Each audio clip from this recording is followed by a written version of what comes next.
Royal insiders have unveiled a festive season dilemma for Princess Eugenie, creating a whirlwind of speculation within royal circles.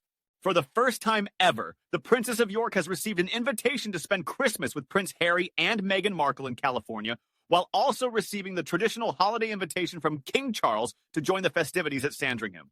Historically, Eugenie has spent her Christmas holidays with the royal family in Norfolk, where the Windsors traditionally gather. But this Christmas appears far from traditional. The already strained relationship between King Charles and his brother, Prince Andrew, has hit new lows in recent months.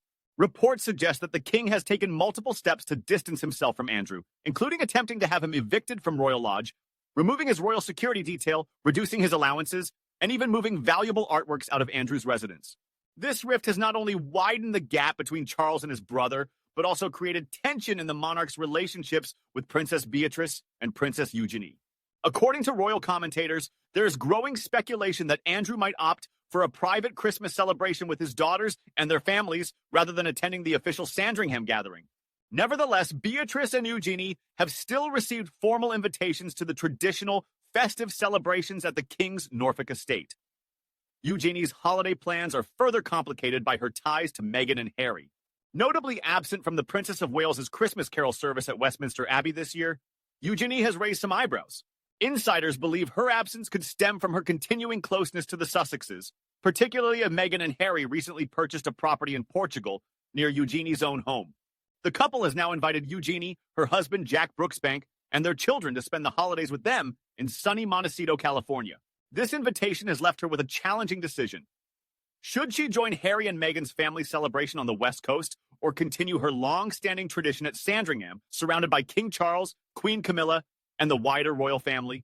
Sources close to the situation suggest that Meghan and Harry are less concerned about royal protocol and more focused on creating lasting family bonds among the youngest generation. Their two children, Archie and Lilibet, are of a similar age to Eugenie's sons, and the Sussexes reportedly want to ensure that the cousins grow up knowing each other.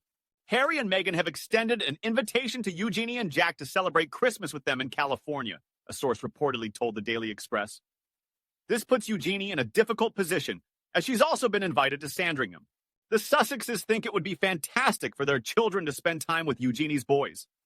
While December is jam-packed with festive commitments, both families see a possibility for a New Year's reunion. However, Eugenie's dilemma is deeply rooted. She has always shared a close relationship with Harry, but is painfully aware of how this could upset the delicate balance she tries to maintain within the royal family hierarchy. Striking that balance is no easy feat and often leaves her feeling drained. Into the past, Eugenie and Harry's bond was unshakable. They were said to be two of the closest cousins in the royal family. Though recent years have brought seismic changes to the monarchy, the two have managed to stay in touch, and sources say both are eager for their children to form a similarly strong connection. Even so, insiders agree that this Christmas at Sandringham is unlikely to resemble the holiday gatherings of Queen Elizabeth II's era. Neither of King Charles's sons appears poised to join the festivities at Norfolk. Their reasons, however, are drastically different. Harry's absence, of course, comes as little surprise given ongoing tensions. But news of William's potential non-attendance has raised more than a few royal eyebrows. According to sources, one factor in the Prince of Wales's decision is the king's invitation to Camilla's son, Tom Parker Bowles. Reports suggest that William has grown increasingly frustrated with his father's choices and has even issued an ultimatum.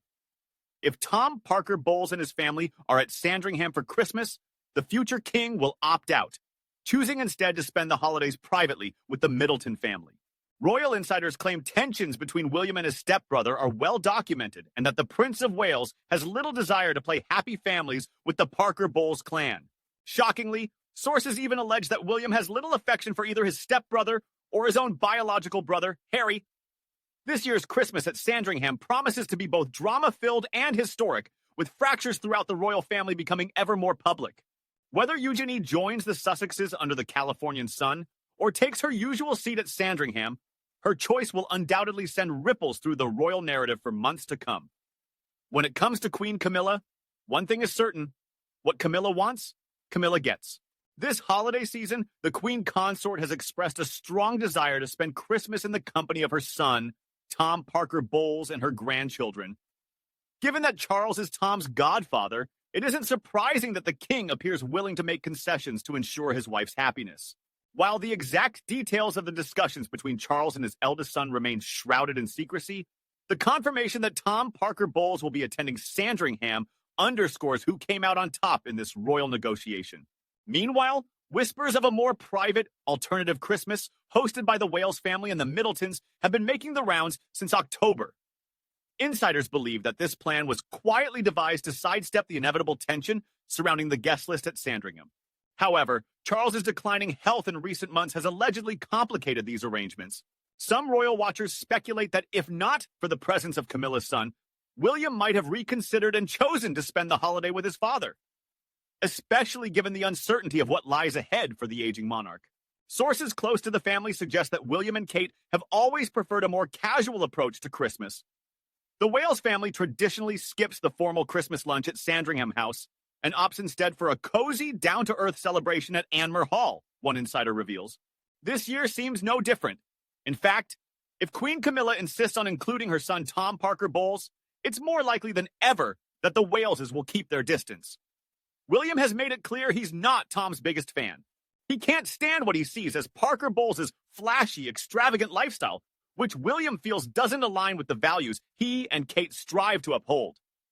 Frankly, it's best not to even bring up Tom in William's presence, the source added. Interestingly, the same insider claims Prince William's vision for Christmas contrasts sharply with the one unfolding at Sandringham. The Waleses have always hosted their own discreet but lively Christmas get-togethers, they explained. They enjoy family traditions, some fun, low-key competition, and a relaxed atmosphere. This year, though, their deviation from Sandringham is bound to be more noticeable than ever before. This year's royal holiday drama only highlights the deepening divisions within the family. First, William reportedly objected to the idea of inviting Prince Harry to Sandringham. Now, King Charles appears to have placed Camilla's demands, and by extension her son, above his own heir. For the House of Windsor, once celebrated for its polished holiday traditions, the festive season has rapidly turned into a theatrical family soap opera. Looking at the bigger picture, the question looms. Is the king making bold, necessary choices to modernize the monarchy, or are these decisions driving even deeper wedges into the royal family? And where does this leave William, who will one day inherit not only the crown, but also the fractured dynamics his father seems to be exacerbating? What's your take on all the royal drama this holiday season? Share your thoughts in the comments below. And don't forget to hit the like button and subscribe for more up-to-date royal news and insider scoops. Your support helps us continue bringing you all the latest stories right from